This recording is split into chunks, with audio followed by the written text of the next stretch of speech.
नमस्कार, ये आपका भारत लाइव है। और जैसा कि आप सभी जान रहे हैं कि बिहार में राजनीतिक रूप से महापर्व मनाया जा रहा है। और ख़ास करके जब छोटा हो या बड़ा हो, एक हो या अधिक हो, चुनाव होते हैं तो निश्चित रूप से आप समझ सकते हैं कि राजनीतिक परिंदे जितना भी हैं वो डाल पे आकर के बैठते हैं और राजनीति वहाँ से शुरू हो जाती है। कभी कभी एक छोटा सा चुनाव भी बड़ा परिवर्तन कर देता है। बिहार में 2 सीटों के उपचुनाव भी उसी दिशा में देखे जा रहे हैं। कहा यह जा रहा है कि इन 2 सीटों के चुनाव पर बिहार में एक बड़ा राजनीतिक उलट पलट होगा। और आखिर उस उलट पुलट के पीछे की रणनीति क्या है, तो आप इतना समझ लीजिए कि कहा जा रहा था कि नीतीश कुमार के एनडीए से बाहर होने और भारतीय जनता पार्टी से संबंध खत्म करने के बाद अब भारतीय जनता पार्टी बिल्कुल अकेली हो गई है। लेकिन भारतीय जनता पार्टी आप समझिए कि 2014 से जब से सत्ता में आई है केंद्र के, तब से उसने लगातार कई राज्यों पर अपना आधिपत्य जमाया है और कई राज्यों में उसकी सरकारें हैं। इन सारी बातों को लेकर के भारतीय जनता पार्टी, जैसे ही नीतीश कुमार एनडीए से बाहर होते हैं, भारतीय जनता पार्टी अकेली होती है, वो रणनीति और योजनाएं बनाने लगती है। उसकी रणनीति इतनी कारगर साबित होती है कि 2 सीटों के उपचुनाव में नीतीश कुमार चुनाव प्रचार में भले न जाएं, लेकिन भारतीय जनता पार्टी ने अपने सहयोगी ढूंढ लिए और चिराग पासवान को अंतिम समय में उतार करके, अंतिम ओवर में उतार करके, हम पहले आपको कई बार बता चुके हैं कि अंतिम ओवर में उतार करके उन्होंने विपक्षी के सारे विकेट धराशायी करके लगातार गुगली पे गुगली फेंकते चले गए। उसके बाद से बिहार की राजनीति में एक अलग तरह का उबाल शुरू हुआ। कहा यह जाने लगा कि नीतीश कुमार और चिराग पासवान अब जिस तरह से बिहार की राजनीति में एक दूसरे के विरोधी हो गए हैं, उसको देख करके भारतीय जनता पार्टी ने यह बड़ा फैसला लिया है। और यह जानती है भारतीय जनता पार्टी कि चिराग पासवान को देखते ही नीतीश कुमार का आपा खो देते हैं और उनका समीकरण बिगड़ जाता है। अब इस समीकरण को बिगड़ने में तेजस्वी यादव का भी नाम सामने रखा जा रहा है। कहा यह जा रहा है कि नीतीश कुमार का अब कार्यकाल समाप्त होने वाला है और नीतीश कुमार को रिप्लेस करने के लिए भारतीय जनता पार्टी ने एक मास्टर प्लान बनाया है, जिसमें तेजस्वी यादव और चिराग पासवान मिलकर के भारतीय जनता पार्टी के जो मास्टर प्लान है उसी के अनुसार नीतीश कुमार को बिहार की सत्ता से और राजनीति से भी पूरी तरह से साफ कर देंगे। हम ये बात क्यों कह रहे हैं, तो इसके पीछे का कारण आपको बता रहे हैं। आपने लगातार सुना होगा, राजनीतिक गलियारे में इस बात की चर्चा हो रही है और हमने भी कई विश्लेषण करके ये बताया है कि किस तरह से बिहार की जो राजनीतिक चक्र जो है वो घूम रहा है। एक अलग तरह की राजनीति की शुरुआत हो रही है और युवाओं पर लोग काफी भरोसा करने लगे हैं। उसी के भरोसा का नतीजा है कि बार बार नीतीश कुमार से ये आग्रह किया जा रहा है, उन्हें बताया जा रहा है कि वो तेजस्वी यादव को सत्ता सौंप करके अपने बाहर हो जाए। भारतीय जनता पार्टी ने भी इस बात को नीतीश के हटते ही ऐलान किया था। खुद अमित शाह ने इस बात को ऐलान किया था, जो कहा जाता है कि भारतीय जनता पार्टी में सबसे बड़े डिसीजन मेकर हैं। उन्होंने कहा था कि अब बिहार में हम बिना मुख्यमंत्री के चेहरा के चुनाव नहीं लड़ेंगे।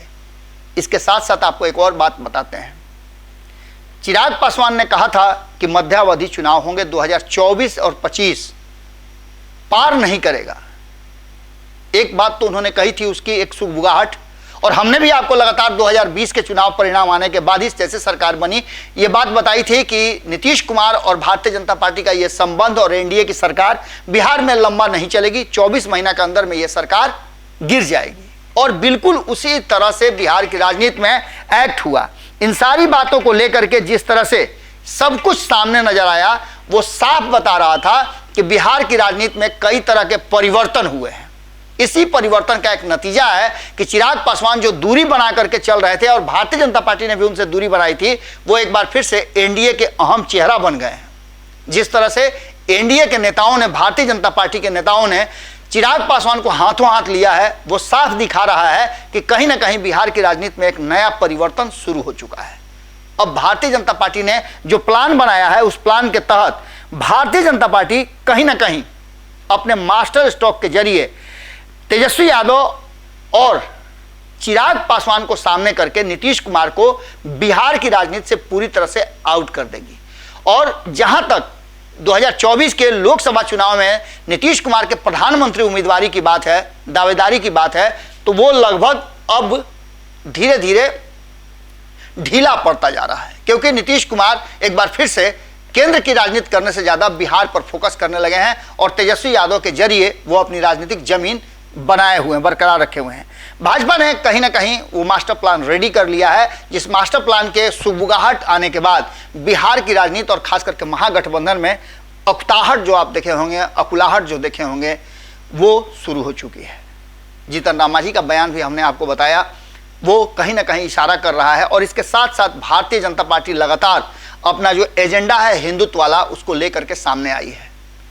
भारतीय जनता पार्टी के बक्सर से एमपी हैं अश्विनी चौबे, उन्होंने धर्म संसद बुलाई है और 7 दिवसीय जो कार्यक्रम कर रहे हैं उसमें देश भर के भारतीय जनता पार्टी के शासित राज्यों के सभी मुख्यमंत्री आ रहे हैं। यहाँ तक कि उन्होंने पूर्व राष्ट्रपति को भी आमंत्रण दिया है और देश भर के सभी धार्मिक आस्थाओं को रखने वाले लोगों को उन्होंने निमंत्रण दिया है। बिहार से ये शुरुआत 2024 के चुनाव की होने जा रही है, जो उत्तर प्रदेश और बिहार के बॉर्डर पर है बक्सर, और वहीं यह कार्यक्रम होने जा रहा है। इस कार्यक्रम को लेकर के काफ़ी भारतीय जनता पार्टी अपने तरफ से एग्रेसिव नजर आ रही है। और इस धर्म संसद या कहे कि जो धार्मिक अनुष्ठान किया जा रहा है, उस अनुष्ठान के बाद भारतीय जनता पार्टी एक तरह से मान के चलिए कि अश्वमेध का घोड़ा छोड़ने जा रही है। अब देखने वाली बात होगी कि नीतीश कुमार और तेजस्वी यादव को भी इस अश्वमेध के घोड़ा जो छोड़ने की प्रक्रिया होगी उसमें बुलाया गया है। भारतीय जनता पार्टी ने अपना प्लान रेडी कर लिया है। अब देखने वाली बात यह होगी कि नीतीश कुमार इस प्लान के साथ कैसे सामंजस्य स्थापित करते हैं, क्या वो अपनी कुर्सी और अपना राजनीतिक कैरियर जो है वो बचा पाते हैं। जुड़े रहेगा भारत लाइव के साथ। बहुत बहुत धन्यवाद। अगर ये वीडियो पसंद आई और वह बिहार के राजनीति और बिहारियत से सरोकार रखेनी तो सब्सक्राइब बटन दबा के चैनल के सब्सक्राइब कर ली। ओजे एगो घंटी बा, ओकरा बटन दबा देला से कुल सटीक और मारक खबर रुआ मुफ्त में मिल जाई। अगर रुआ पत्रकारिता के हमनी के नया प्रयोग में सहयोग कर चाहतानी तो ज्वाइन बटन दबा दी। पेटीएम नंबर नोट कर ली 9386816700। धन्यवाद।